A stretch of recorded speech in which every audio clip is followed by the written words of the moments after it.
Hey guys, long time no see. I know it's been a minute, and I've been having technical issues.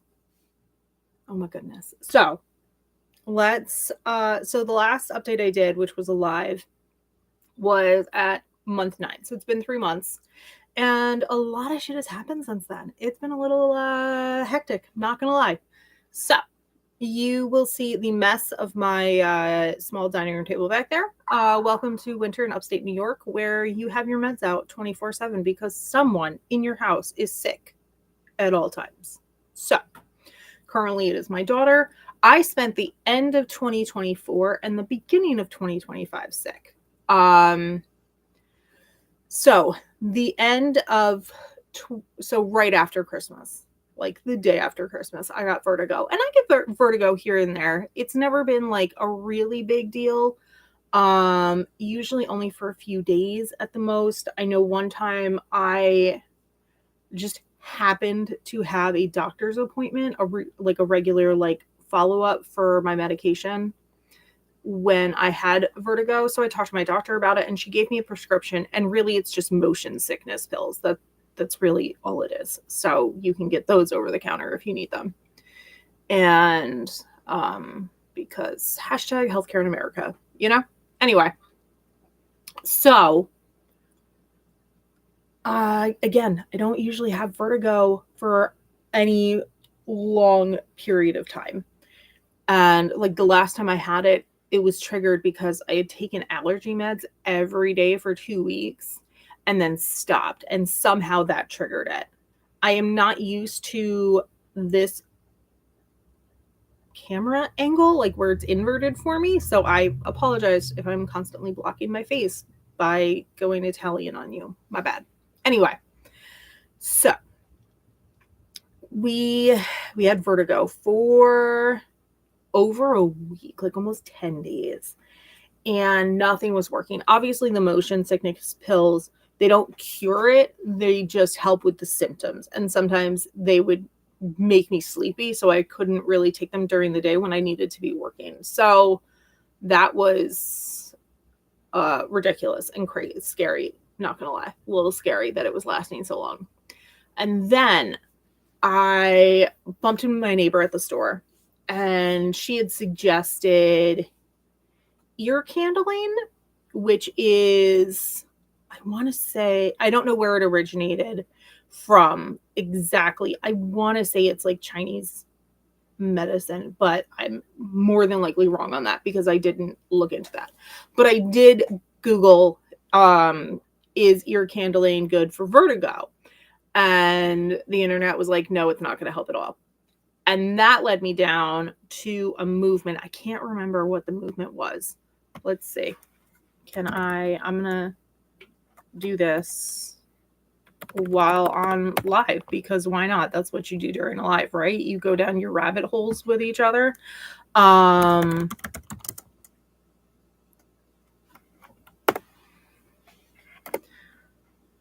So I came across, what does it go? It's the Epley maneuver to treat BPPV vertigo. Oh my goodness, I would never be able to say that 10 times fast. And long story short, what it is there is a legit crystal in your inner ear that is not where it's supposed to be. And this maneuver gets it back into place. And so you do it on one side of your head, and if you still have vertigo, that means it's the other side that's out of whack. So then you just do it that way. And it didn't take terribly long, like maybe like a minute. So it wasn't anything extensive, but it did fucking work. It did its fucking job. Yes, Bluey. I'm an adult who loves Bluey, and I have my kid is a teenager. I was staying with my best friend, and her kid was really into this, and that's how I was introduced. And now I'm obsessed, and I love Bandit. I love the adults in Bluey. They are amazing. Anyway, so we finally got the vertigo cleared up. Oh my goodness. Such a relief. And then my husband brought home RSV from work. Yay. So I have two petri dishes in my house. I have my child who goes to public school, so that is in itself a petri dish. Always will be. And then my husband who works in retail, which can also be a petri dish. His is not as bad as the school, but when it's one of those, like, when it rains, it pours at his job. So everyone was getting RSV. It was great. And I'm like, y'all should be wearing your fucking masks. Like, stop spreading your germs. Like, mask up, glove up, get yourself a little, like, personal tent to just walk around. Every winter, I'm like, I'm going to set up a decon booth right outside my house, right outside the door for everyone who's coming in. Every winter I say that. Eventually I'll do it because I'm tired of the fucking terms. But I digress. So, so we started off the year with vertigo for a day or two, and then we pretty much immediately went into RSV. And I was sucking down cough drops like all the time. And not so much because like my throat was sore, but I wasn't coughing really, but my throat wanted constant hydration. And it was just easier to suck on a cough drop or a hard candy to do that rather than like 24/7 drinking. Like, I can't just sit at my desk with a straw because that's just annoying. I have a desk job. I need to be able to type and move, and there's no real straw long enough like that. I know in TV shows they show like, oh, we put together straws and everything to make it really long and yada yada yada. But I tried that as a kid and it did not pan out. So I think that's a Hollywood lie for the most part. Yeah, anyway. The nice thing about lives is I have no way to edit all the ridiculous side tangents I go on. So this is going to be fun. Okay, so where are we? Month 9 would have been October. So that was the last update y'all got. So month 10, we lost 5.7 pounds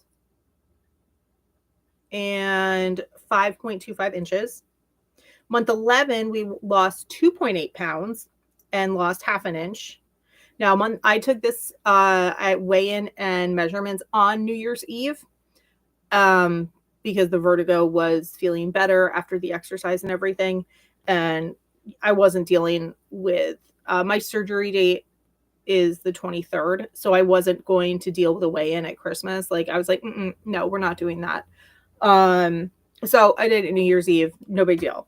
So obviously between November 26th and December 31st, when was I know Thanksgiving was late this past year anyway. And I'm trying to remember, did I weigh in before or after Thanksgiving? Because I'm curious. November 26th. Okay, so I weighed in for month 10, I weighed in before Thanksgiving.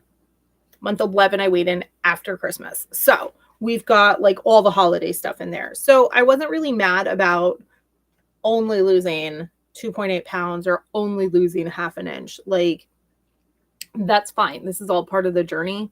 It's no big deal. You know, I didn't feel restriction with my diet. Like, I was obviously the only restriction is, hey, my stomach doesn't really like that, so I'm not going to eat that. I wasn't like, oh, I can't have, Christmas cookies, or I can't have pie, blah, blah. Like, that wasn't my headspace. And I'm so thankful for it. I have said this time and time again over the last year. And that is the best thing you can do is undiet your brain before you have this surgery. I will preach that until the day I die, because you need to get out of that mindset. And I I was born in 85. I grew up in the 90s, and I was a teenager in the 2000s. Like those prime diet culture years of ridiculousness that we went through. Like, oh, Victoria's Secret model bodies are totally attainable, and that's what you need to go with. Oh, Slim Fast is fine. Special K. You had a fucking breakfast cereal diet that was advertised. And, it, you know, and it was a tough time. And I never had body issues as a teenager or anything, but I also wasn't overweight at all. I may have been, you know, I was a $120 and at 5'5", so like that, you know, perfect weight or whatever, like BMI wise. But like my husband's like, you look malnourished. So yeah. But we're gonna move on from that. Anyway, like I said, the best thing you can do before you have this surgery is undiet your brain. Spend that pre-op time, you know, like the 3-6 months, whatever your program requires you to do, undieting your brain, learning to love yourself, learning to intuitively eat, all of that stuff. That has helped my mentality on this journey tremendously. Now, I will say, if you are new here or whatever, I have not had any real issues post-op. I had no complications. I had no pain. The only pain I had waking up from surgery was the gas in my esophagus area, and that went away really quick. I've had zero issues losing weight. I've consecutively lost weight, except like month over month, I've consecutively lost weight. It looks like in August, I went up 0.5 pound for the month. So we're going a little, but no real stall. Right now, currently a year out, almost 13 months out, I might be in a little bit of a stall, and that I'm just gaining and losing the same like pound or two. And I'm not ready to call it a stall yet. I think it's more like, oh, Maria, you've been eating like regular chips instead of protein chips when you want that salty, crunchy snack kind of thing. So I think it's more just me. It's not a real stall. My body hasn't stalled on me. So I'm not ready to call it that yet. Anyway, so that was the holidays. That is how I brought in the new year. Amazing, great, hallelujah. Anyway, so 1 year post-op. I made a little, these were in my planner. I have since pasted them into my journal because I was on the last few pages and I was like, we need to get those in. So these are my measurements for the past year. As you can tell, I measure a lot. And then I made this cute little spread with unicorn stickers because child of the 80s, I love it. So for my 1 year Surgiversary, we lost 97.4 pounds. We are so close to losing 100 pounds. So fucking close. Which really, this whole like up and down the last couple of weeks is really annoying me because I'm like, I am so close to 100 pounds lost. And yeah, so my BMI went from a 49.2 down to a 33.3. So I've lost 15.9 BMI points. Even though we know the BMI scale is totally rigged and bullshit, it's still a measure that the health institutes use, unfortunately. My BMI class went from class 3 obesity down to class 1 obesity. So I dropped down 2 classes. My fat percentage started at 56%. So 56% of my body was fat, and it went down to 46.3%. So I lost 9.7% of my body fat. And muscle started at 41.7% and went up to 51%. So that went up 9.3%. So we went down 9.7 in fat and up 9.3 in muscle. And this isn't like any fancy like DexoScan or whatever. I just have a Withings Smart Scale that has a body composition component. And I've had it for like over a decade, I think. Anyway, I've had it for a long ass time. And so it's nothing like super accurate. I'm not going to claim that this thing is the end all be all, but it will at least be accurate in its inaccuracies. You know what I mean? Like if that's the only thing I'm using for my numbers, it will be consistent in that way. So the reason that I am glad I had the body composition available post-op is to help make sure I am not losing muscle mass, because when you are post-op, it is very easy for you to lose muscle mass because of the drastic weight loss. So if you are not getting enough protein in your diet, your body will take it from your muscles. You will cannibalize yourself to get the protein you need. So that's why I like that option. So I do recommend that if you are able to do that. Obviously, you know, this surgery in and of itself is fucking expensive. So, you know, obviously put your money towards the surgery first before you worry about any gadgets like a fancy scale or a fancy smartwatch or, you know, whatever. So, yeah. And yeah, so that's the numbers. And on this spread, I also put down some of my favorite non-scale victories. I lost a total of 85.5 inches, which is great. My ring size, I am back down to a size 7. That is the ring size I've always been. I love being a size 7 because I don't know if it's the same nowadays, because the closest jewelry store that I have used to be in the mall, which is like a dead mall. There's only like 2 stores there now. So that's my part of America that I live in with a dying mall. But the reason I love being a size 7 is those were always the display sizes, so I could just wear whatever to see how I liked it. Another one, more energy. I did have a lot more energy going like around like springtime. If you've seen the video since then, like I was out in my garden more, which is great, all that fun stuff.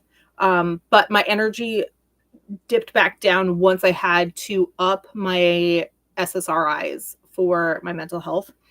Because if you don't know, with this surgery, because of the drastic weight loss, your fat cells are shrinking and they have their own hormones. That's actually why I got this surgery, because the estrogen in the fat cells was screwing with my uterus and that health. So when your fat cells are shrinking, those hormones just get expelled into your body. So it throws your body, no matter your biological gender, it throws your body into fucking chaos.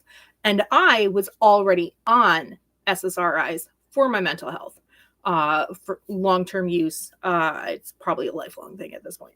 Anyway, and so I talked to my primary care doctor, my PCP, about the surgery, because that was one of the requirements, was to go talk to your primary doctor about this, get them on board, you know, just so everyone, your team is all coordinated.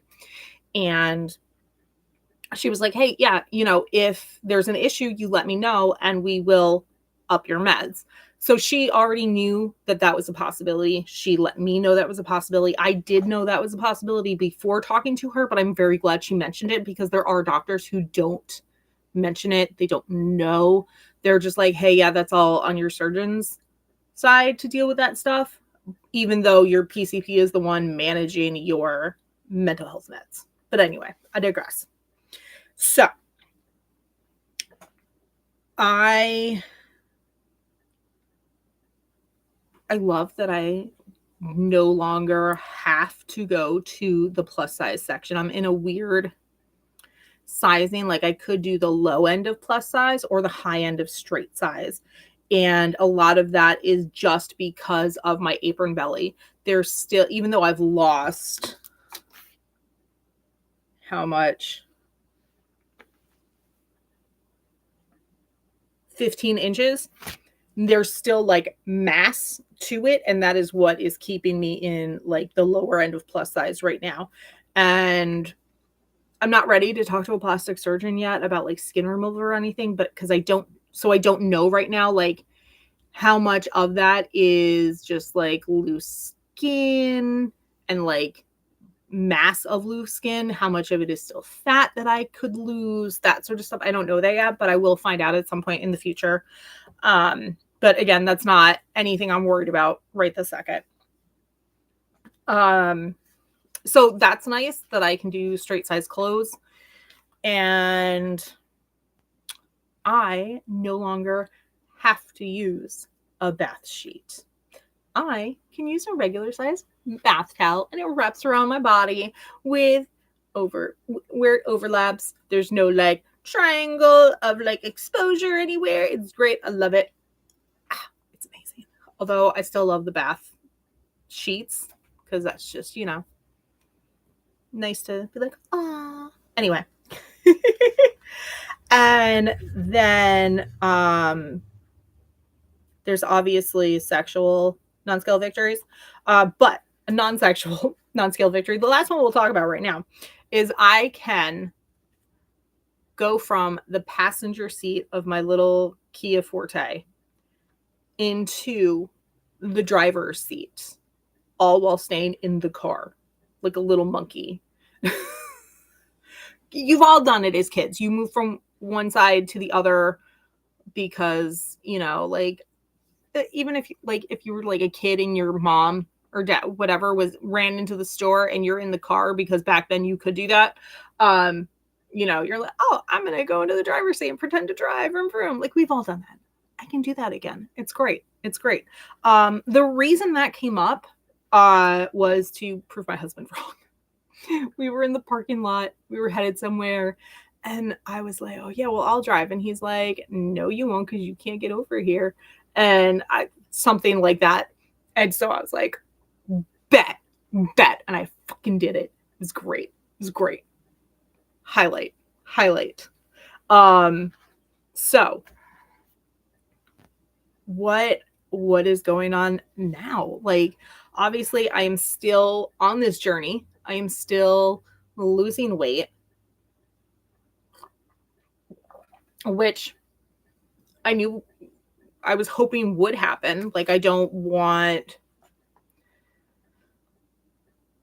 the weight loss to end right now, but I also wouldn't like beat myself up if it did. You know what I mean?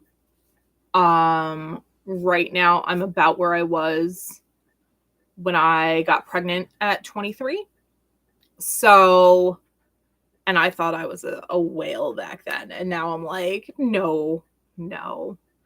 But again, that diet culture was heavy back then. And I don't know if it is that heavy anymore, but I also don't expose myself to those media places that do that. And that was one of the things back then, is we didn't have a lot of options on where to look for things. We didn't have feeds or algorithms or anything like that. It was just, hey, you're a teenage girl, you're going to like Cosmo, like that kind of shit. But anyway, I digress. So I think like the top end of my ideal BMI is 150, between 145 and 150, I think it is. So like my unofficial goal weight is 150. But I'm also not going to kill myself trying to get there. Now, my labs came back. Everything's fine. And the only thing that came up, and I think I talked about this in my last video, was when I saw my PCP for my physical, she did blood work outside of the vitamins, like my cholesterol, my A1C, all that. So my A1C was great, but my cholesterol is still high. My bad cholesterol is still high. My good cholesterol is still low. So I have to figure out what's going on with that. And it could also just be like, hey, even if I was an ideal weight, I have a lot of family history for heart disease. So I could be the ideal weight, work out all the time, and still be on medication for that. And that is just what it is. I've accepted it. If I'm doing everything I can and I still need the medication, then so be it. That is what it is. And like I might be on omeprazole for forever because of like the heartburn. I'm still on it. And I tried weaning off of it and immediately had heartburn. So I'm gonna try again. And I was just like, okay, yeah, we'll just try to wean ourselves off of it after I had my 1 year follow-up and we talked about it. And it did not go well.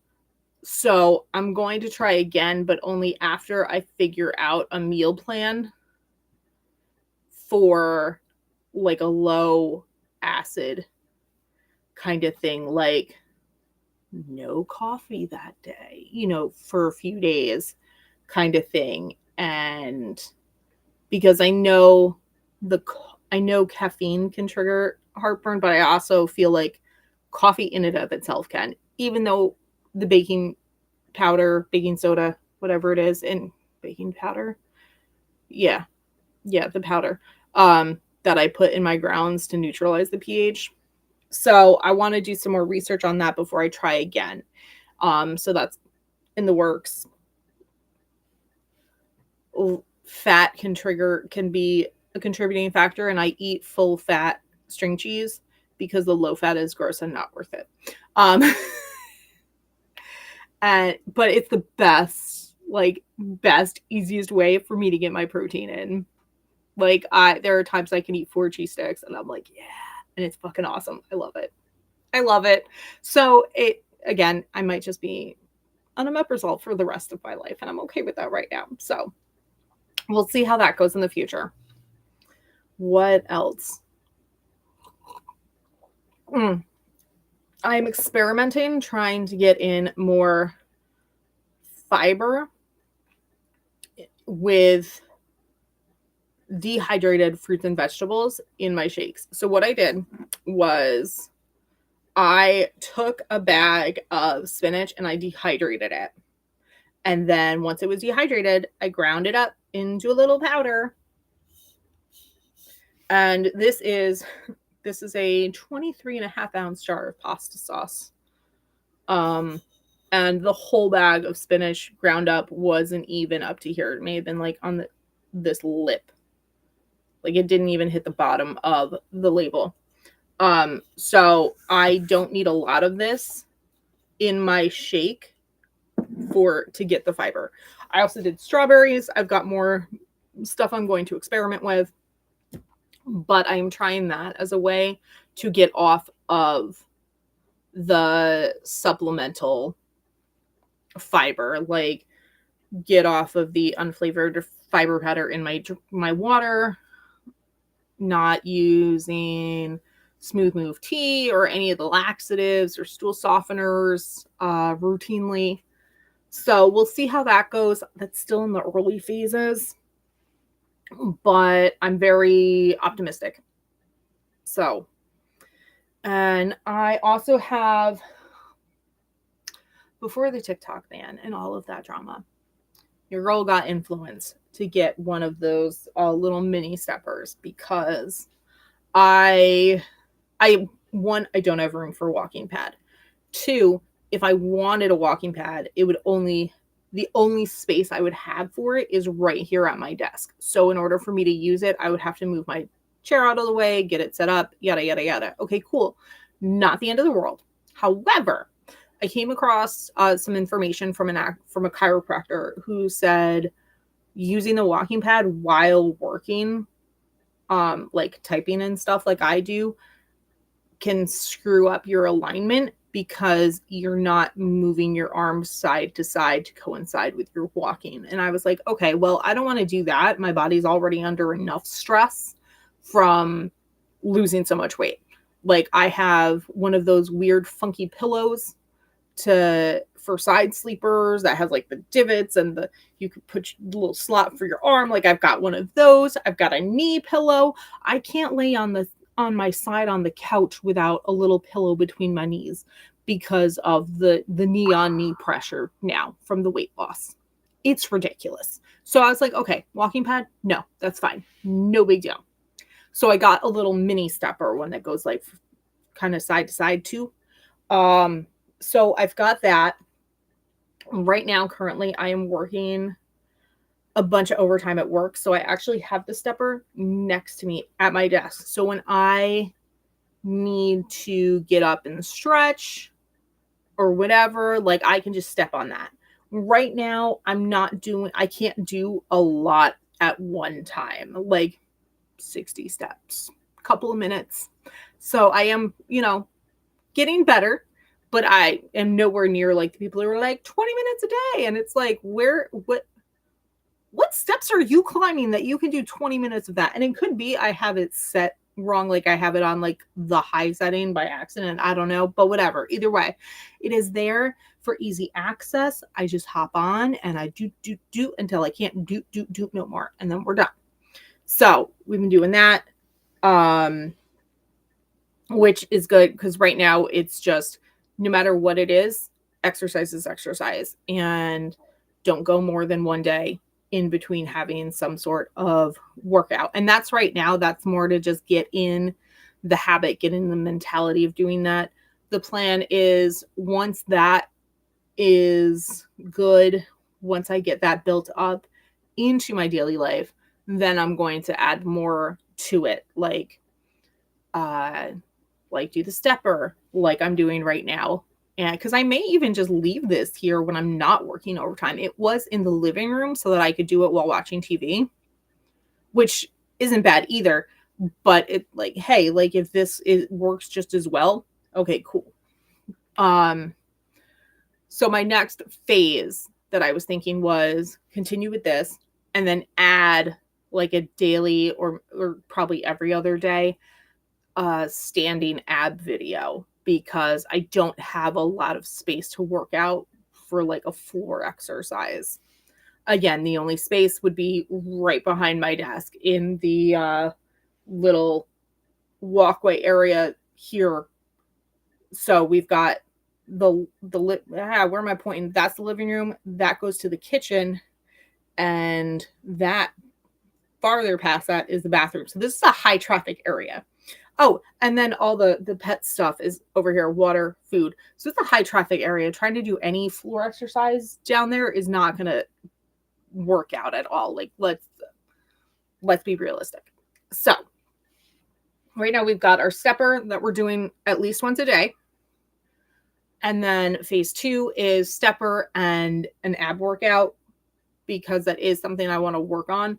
Not so much to have abs, but I need to strengthen my core to help my back, because your girl turns 40 next week. So yeah, we gotta work on that. Yeah. And I gotta put my coffee down. It's getting cold. Got my little mug warmer. So we've got that going on. Another positive to me doing shakes with this is I am now at the point where it has been long enough from the pre-op diet and the liquid diet where I'm no longer traumatized by protein shakes. And I've started to move into intuitively eating. And I'm still focusing on protein first, veggie second, fruit or veg second, I should say. So because I'm not tracking my protein anymore, it's reassuring to know that I am getting at least 15, if not 30 grams of protein a day from that shake. And I say 15 to 30 because I was using my Premier powder, like the last of the vanilla that I had, and that was 15 grams for one scoop. I bought, what is it, Body Fortress, which is what I used before surgery as a protein powder because it's just more affordable. And fortunately, my stomach still likes it. But one scoop of that is actually 30 grams of protein. So, yeah, I'm playing around with one scoop or just half a scoop. And that's just all part of the experiment. But it's, like I said, it's reassuring to know that I have that built-in chunk of protein. So it's enabled me, again, intuitively eating. So if I want to have like oatmeal or cream of wheat for breakfast, that allows me to ensure I'm still meeting my protein goals, because with the oatmeal, cream of wheat, you've got your half and half or your milk, your walnuts. That's how I make them. Anyway, so it's like 6 grams of protein, which is on the lower end. Let's be fair, on the lower end compared to, say, a cereal bar that I eat that has 10 grams of protein. But I don't want the cereal bar. I want the hot cereal. It's winter. That's what I want. I want a cozy breakfast. So it allows me that opportunity. And again, hashtag undiet your brain, you know? So yeah. And I think I've been blabbering on for a while, guys. So I think that's all. We talked about the shakes and everything with that. We talked about the omeprazole. We did all that. You know, like that's where we're at. So if you have any questions, put it down in the comments. Hit me up. I think you can do messaging on the YouTube. My Instagram link is down below. I am not very active on it, I'll be honest. And that's just, there's only so many social media accounts your girl can keep up with. So, and it was more of like, it's a whole thing. We're not going to get into it now. Your girl can only keep up with so much because there's only so much time I can dedicate to social media in a day. I would prefer to spend my time with my books. So, yeah. Anyway. I'm trying to make sure, I'm looking around to see if I see any like visual cues on something I forgot, but I don't think so. So that's all for now. I will talk to you guys hopefully sooner than 3 months. And yeah, so I'm really excited about this next part of my journey. We've got 1 year down. Let's see what the next year brings. And yeah, I'll talk to you guys later. Bye.